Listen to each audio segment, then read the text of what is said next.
I've listened to enough rubbish from you. We are all now part of Modi's nation. You have no business making a personal attack on any of my panelists. Look at this. It's all saffron. It was a fantastic speech. Thank you. There was a lot of humor. Is India's media facing a credibility crisis? Let's take a look. In February last year in Kashmir, a deadly terrorist attack killed 40 Indian soldiers. This is how the media reacted. Biggest ever attack on our Indian forces in Kashmir. Not condemnation, we want revenge. There has to be a four-front war against Pakistan. Shut them down. No visa, no cricket. The narrative quickly turned into a call for war against Pakistan. हम आपको बताएंगे कि हिंदुस्तान के पास आखिर विकल्प क्या है, क्या कर सकता है इंडिया अगर पाकिस्तान से हमें बदला लेना है। बहुत सारे लोग ये कह रहे हैं कि अब भारत को युद्ध शुरू कर देना चाहिए।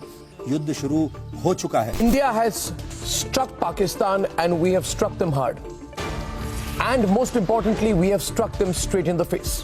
It's not just Kashmir. In June, the government froze state advertising to several newspaper groups, something senior executives at the papers claim was in retaliation to reports they published that criticised the government.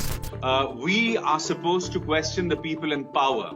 But what has happened in the past 5.5 years is that the media has become a stooge of the ruling government.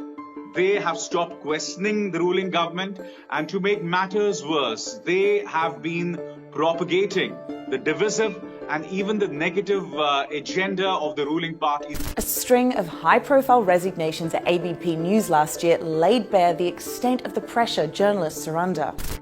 You would say something on air, as an anchor or as a journalist, or if you wrote something on Twitter, they would kind of pressurize you in different ways. There was a person called Nripendra Mishra in the Prime Minister's office, and he would actually make calls to the proprietors, to the editors, and of course, point out something that the government was not very comfortable about. So yes, this government has been working in different ways to pressurize the media. Apisar's exit came a few weeks after the resignation of managing editor Milind Khandekar and anchor Punya Prasoon Bajpai. But you could say the writing was on the wall. In 2018, when ABP called out Modi for a claim he made that farmers were doubling their income as a result of his policies. और पहले की तुलना में आय कितनी बढ़ गई आपकी? अभी दोगुनी हो गई है सर। अच्छा, और जो महिलाएं आपके साथ काम कर रही हैं, उनकी आय भी बढ़ गई होगी? जी sir. They sent a reporter to interview the farmer who denied it. ऐसी आय नहीं बढ़ी है? No sir. मुनाफा नहीं हुआ है। After leaving, Bajpai wrote an expose detailing the extent of censorship. From being told not to take Narendra Modi's name on my show or show his image on any program critical of the government, to a sinister blacking out of my show Masterstroke, what happened was nothing short of censorship.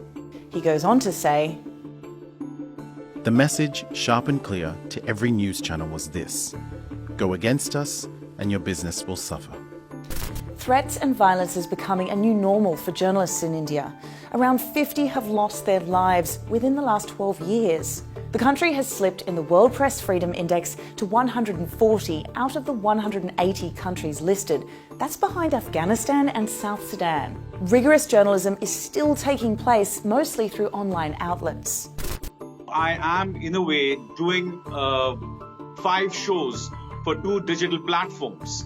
Because digital platforms, the kind that I work for, one is called NewsClick and the second one is called HW News, and even other digital platforms, whether it's The Wire, whether it's The Quint, they are the ones who are doing actual journalism.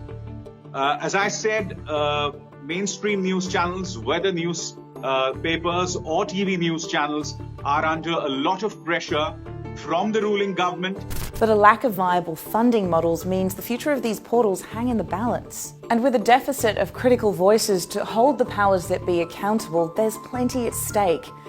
Will a lack of media freedom lead to the death of democracy in India?